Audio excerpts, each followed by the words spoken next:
आपके घर में छोटा सा शिवलिंग विराजमान, निवेदन है जहां पर भी शिवलिंग आपके घर में विराजमान है, अगर छोटी सी कटोरी में एक बेलपत्र को आप नीचे रखिए, छोटी सी कटोरी उस बेलपत्र के ऊपर रखकर उसमें थोड़ा सा मधु शहद शंकर भगवान की साक्षी में शिव जी के सामने अगर शुक्रवार की शुक्रवार रखना प्रारंभ कर दो, धीरे धीरे संपदा की वृद्धि अपने आप होना प्रारंभ हो।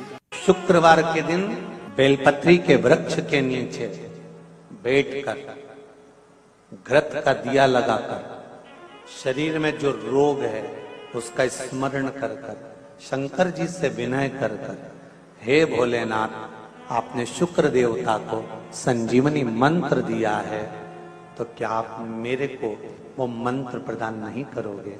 मेरे रोग, मेरी बीमारी, मेरे दुख को आप नहीं हरोगे?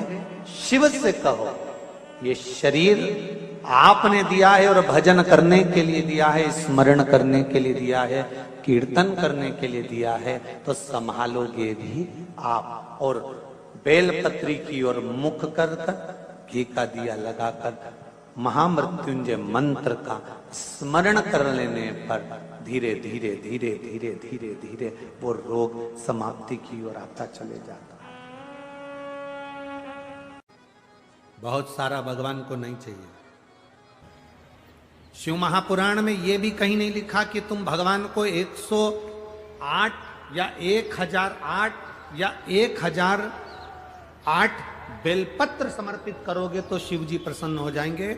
शिव महापुराण की कथा तो यहां तक कहती है, एक बेलपत्र की पत्ती को आप अगर बीच में से, ये एक बड़ी पत्ती, उसके बीच में दो पत्ती और दो पत्ती के बीच में जो गैप है, बीच पत्ती में, इस पत्ती और दो पत्ती के बीच में जो जगह है, अगर आप इस पत्ती को यहां से स्पर्श कर कर,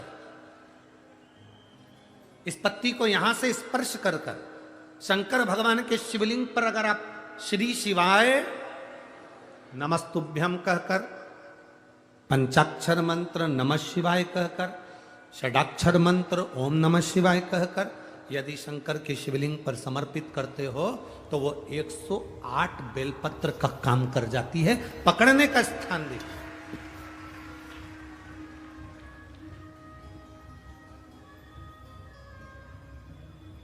ये स्थान की बड़ी मूलता है, जो थोड़ा सा समझेंगे अपन, थोड़ा ध्यान देंगे तो ये स्थान है ये बड़ा मूल माना गया।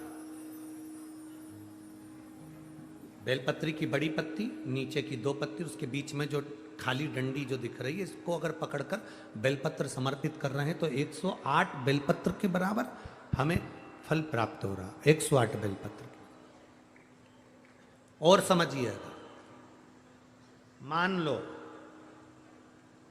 आपके पास में ना पीला चंदन है, ना लाल चंदन है, ना अक्षत है, ना पुष्प है, ना कोई सामग्री है, ना दिया है लगाने के लिए। शंकर जी के मंदिर में लोटा भर के जल लेकर गए हो, आज तुम्हारे पास में हो सकता है जल भी नहीं है, लोटा भी नहीं है, तो जिस शंकर जी का दर्शन करने गए हो उन्हीं की बेलपत्र को उठाओ और बेलपत्र को उठाने के बाद पहले अपने हथेली पर रखो, अपना हाथ रखकर बाबा से प्रार्थना कर कर बेलपत्री की मध्य पत्री आगे वाली पत्ती को पकड़कर अगर वो बेलपत्र हम शिव जी को समर्पित करते हैं तो हमारा पीला चंदन, लाल चंदन, दिया सब बाबा को समर्पित हो जाता है, उस बेलपत्री मिल जाती है। एक बेलपत्री का सुख हमारे जीवन का एक आनंद दे देता है। हम तो यहां तक कहेंगे, अगर कभी जिंदगी में तुम्हें लगे कि गुरुजी मेरा पैसा फंस गया नहीं मिल रहा है, या मेरा पैसा अटक गया नहीं मिल रहा, या मेरा घर में धन नहीं है, बहुत तकलीफ की जिंदगी चल रही है, आप ये बेलपत्री का जो दो पत्ती है ना, ये दो पत्ती इस जगह से पकड़कर, आपको लग रहा है कि पैसा नहीं है, काम बहुत बड़ा अड़ा है, बेटे की शादी, बेटी की शादी, या मकान या दुकान, कोई काम अड़ गया, ये दो बेलपत्री की पत्तियों को पकड़कर अपनी कामना कर कर शिव जी को समर्पित करो और एक लोटा जल बाबा को चढ़ाना प्रारंभ करो। 20 से 22 दिन इंतजार करना, मेरा बाबा हाथ पकड़कर कुबेर भंडारी भंडार जरूर भरेगा।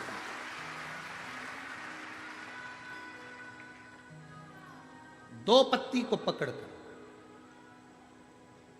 लोग कहते हैं ब्रह्मा विष्णु महेश हैं बेलपत्री में, शिव जी के 3 नेत्र हैं बेलपत्री में, शंकर भगवान के त्रिशूल की 3 कोर है बेलपत्री में। हम कहते हैं अभी थोड़ा आप स्मरण करेंगे, अगर आप शिव महापुराण को अच्छे से पढ़ेंगे तो आपको ज्ञात होगा। कुबेर को धन देने वाले कौन है? बोलते जाओ जरा जमकर। कुबेर भंडारी, कुबेरेश्वर महादेव, मतलब शिव शंकर कुबेर को धन देते हैं। जिस समय पर भगवान विष्णु संपूर्ण विश्व के कल्याण के कार्य करने लगे, कुछ नहीं हाथ में रहा, तब लक्ष्मी से उन्होंने धन लिया। आपने मैंने तिरुपति बालाजी की कथा सुनी थी, लक्ष्मी से धन। लक्ष्मी, इन जीवों के कल्याण के लिए तू मुझे धन दे दे। लक्ष्मी ने धन दिया। एक दिन नारायण ने पूछ लिया लक्ष्मी से, लक्ष्मी मैं नारायण, मेरे पास भी संपदा की कमी नहीं, पर तेरे पास लक्ष्मी इतनी संपदा कहां से आती है? तेरे पास इतनी संपदा कहां से आती है? लक्ष्मी जी कहती हैं, मेरी मां ने, मेरे पिता ने मुझे केवल एक ही बात सिखाई थी, किसी के आगे हाथ नहीं फैलाना है, शंकर की स्तुति करना है। लक्ष्मी जी कहती हैं, जब मुझे जरूरत पड़ती है मैं कुबेर को साथ में लेकर पहुंचती हूं। बेलपत्री की ये बीच वाली पत्ती है शिव, माता लक्ष्मी और कुबेर, उन दोनों के सामने हाथ पसार कर कुबेरेश्वर महादेव से मांग रहे हैं, भगवान शंकर से मांग रहे हैं। लक्ष्मी जी कहती हैं, वो शिव मुझे प्रदान करते हैं दोनों हाथों से, और मैं वो लेकर आती हूं जनमानस के कल्याण के। और शुक्रवार के दिन माता लक्ष्मी के लिए अग्नि में आहुति दीजिए। महाराज, शाम के समय पर सूर्यास्त के पहले शिव महापुराण की कथा कहती है, अग्नि पुराण कहती है, नर्मदा पुराण कहती है,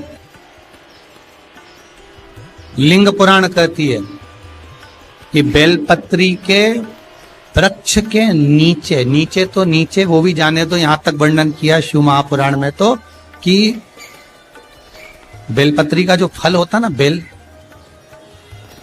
बेल फल जो होता है, कहते हैं अगर किसी व्यक्ति के यहाँ लक्ष्मी की कमी होती है, संपदा की कमी होती है, जिसके यहाँ पैसा नहीं आता, धन नहीं आता, तो बेल का जो फल होता है, बेलपत्री का जो फल होता है, उस फल के गूदे को, बेलपत्री के फल का गुर्दा निकाल लो, सुखा लो, गाय के घी में उसको डुबो लो, और शुक्रवार के दिन माता लक्ष्मी के लिए अग्नि में आहुति दीजिए। महाराज, शाम के समय पर सूर्यास्त के पहले ये जो आहुतियां हम बेले के गुर्दे के फल की गाय के घी में डुबोकर माता लक्ष्मी और भगवान विष्णु के नाम से देते हैं, महाराज 2 या 3 शुक्रवार करोगे, लक्ष्मी की कभी कमी नहीं आती, संपदा बढ़ती है। एक प्रयोग और कर देखना, कभी अगर मौका मिले आपको तो प्रयोग कर देखिए।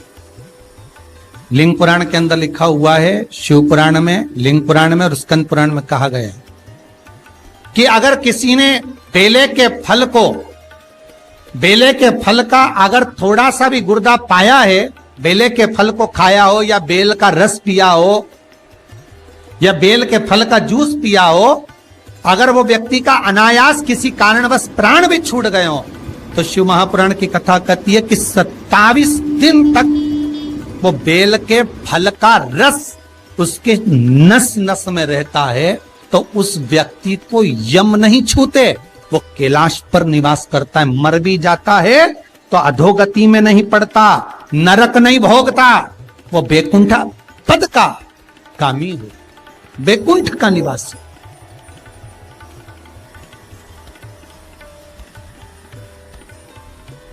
वैकुंठ का निवास।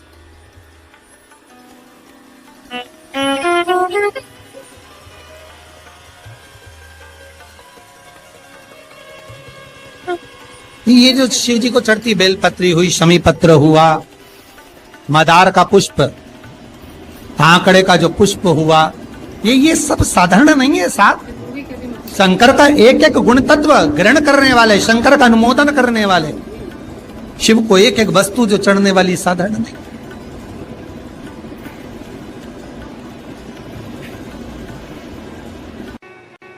जिसके घर में संपदा की कमी होती है, जिसके घर में कर्जा बढ़ जाता है, लक्ष्मी नहीं आती, बहुत टेंशन की जिंदगी जीता है मनुष्य, व्यापार चल नहीं रहा, बहुत तकलीफ का जीवन चल रहा होता है, तो आज भी नियम है महाराज कि सोमवार, शुक्रवार, ये 2 वार ऐसे हैं, इन 2 वार को यदि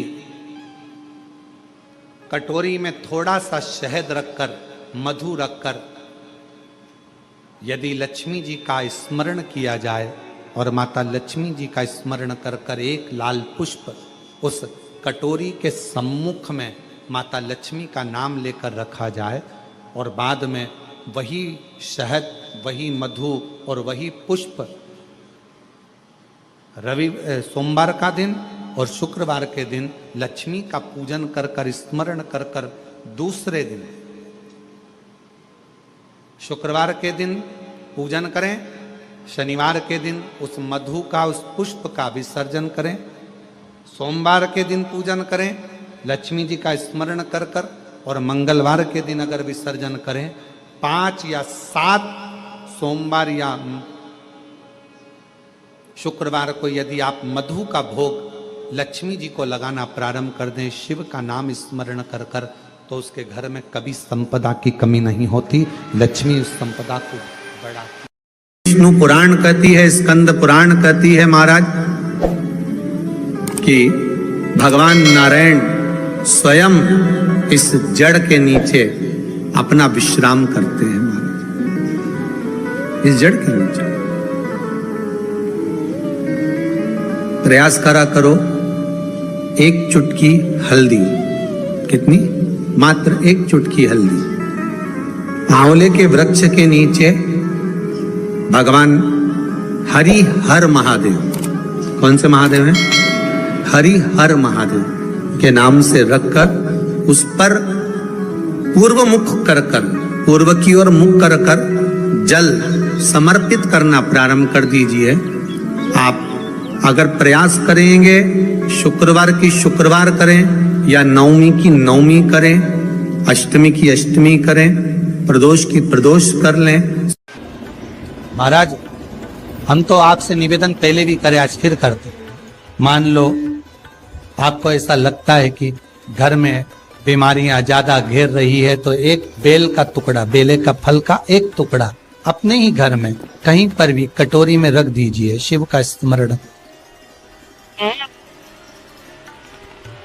सुख प्रदान करेगा। अगर थोड़ा बहुत रोग आ भी गया निकल जाएगा, और बड़ी बीमारी में कोई फंस नहीं पाएगा, ज्यादा जनहानि नहीं होगी, तकलीफ नहीं भोग पाएगा। शिव को प्रिय है। फिर वही स्कंद पुराण का संवाद आ गया। बेल पत्री के वृक्ष की जो जड़ होती है, उस जड़ के अंदर 33 कोटि देवताओं का निवास होता है। 68 करोड़ तीर्थ बेलपत्री के पेड़ के नीचे रहते हैं। 68 करोड़ तीर्थ मात्र बेलपत्री की छांव में, बेलपत्री के नीचे विराजमान होते हैं। अगर आपके मन में कभी कभी भाव उत्पन्न हो जाए ना कि मेरे को कहीं तीर्थ करने जाना है और अभी मौका नहीं मिल रहा, बीमारी समाप्त हो जाए और तीर्थ जाने का मन करे, तो किसी बेलपत्री के पेड़ के नीचे 5 मिनट जाकर बैठ जाए।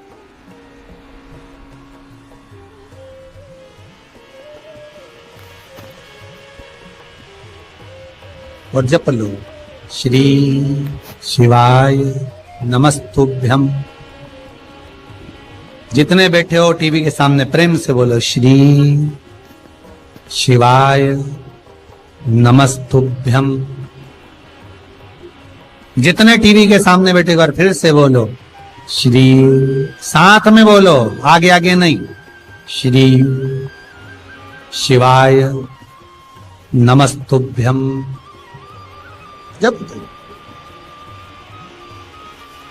जब तुम्हारा मन करे मुझे चारों धाम जाना है, जब तुम्हारा मन करे कि मुझे काशी जाना है, जब तुम्हारा मन करे मुझे उज्जैनी जाना है, जब तुम्हारा मन करे कि मुझे ओमकारेश्वर, मुझे सोमनाथ जाना है, भीमा शंकर, बैद्यनाथ, मल्लिकार्जुन जाना है, केदारेश्वर जाना है, बस नागेश्वर जाना है, थोड़ी देर के लिए बेलपत्री के पेड़ के नीचे जाकर भी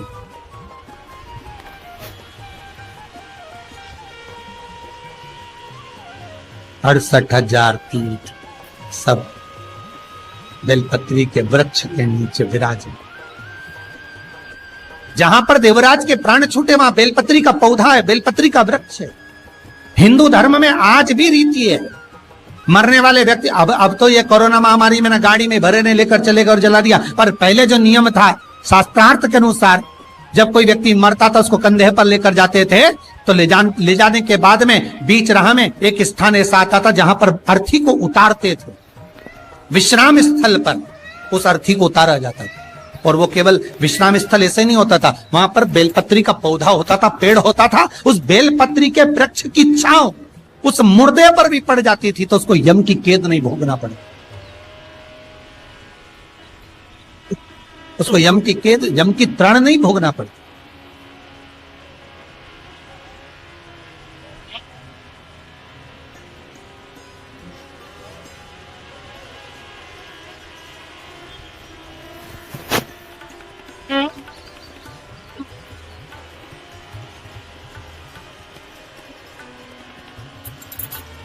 इसलिए उस बेलपत्री के पौधे के नीचे उसको विश्राम दिया जाता है।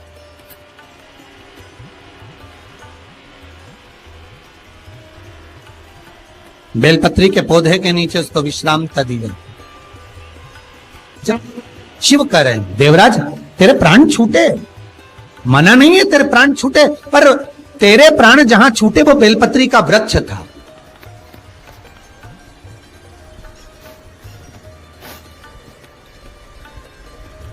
और अब तुझे यहां नहीं रहना है, अब तुझे कैलाश पर रहना है। तो कैलाश पर क्यों? शंकर भगवान बोलते हैं ये मृत्यु लोक जो है ना, पृथ्वी, ये भूमि जो है ना, ये मेरी निवास स्थली है, ये मेरा घर है। इसलिए शंकर भगवान ने, भगवान विष्णु ने जब कहा था, भगवान विष्णु जब शंकर भगवान से बोले कि मैं आपसे मिलने आना चाहता हूं, तब शंकर भगवान बोले आ जाओ।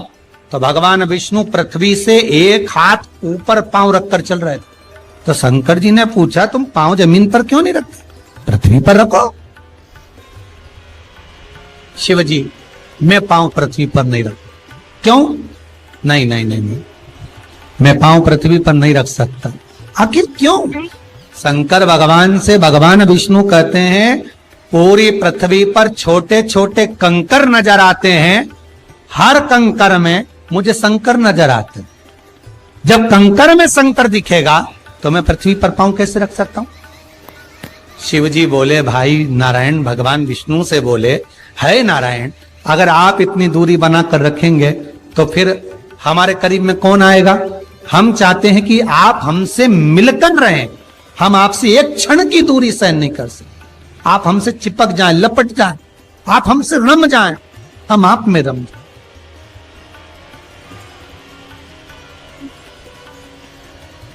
कुछ ऐसा कर दो, शंकर जी कह रहे हैं नारायण कुछ ऐसा कर दो कि शंकर नारायण से दूर नहीं रहे, नारायण शंकर से दूर नहीं रहे, ऐसा कुछ कर दिया जाए।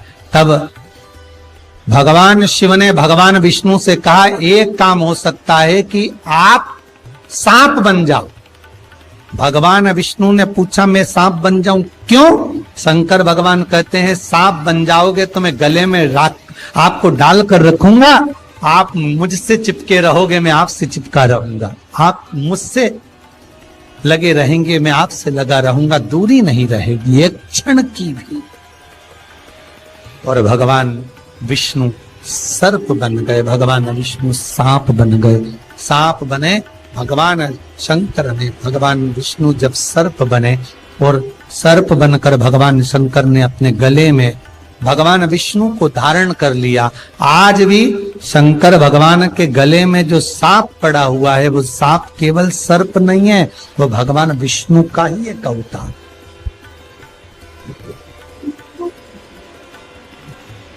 वो भगवान विष्णु का एक स्वरूप।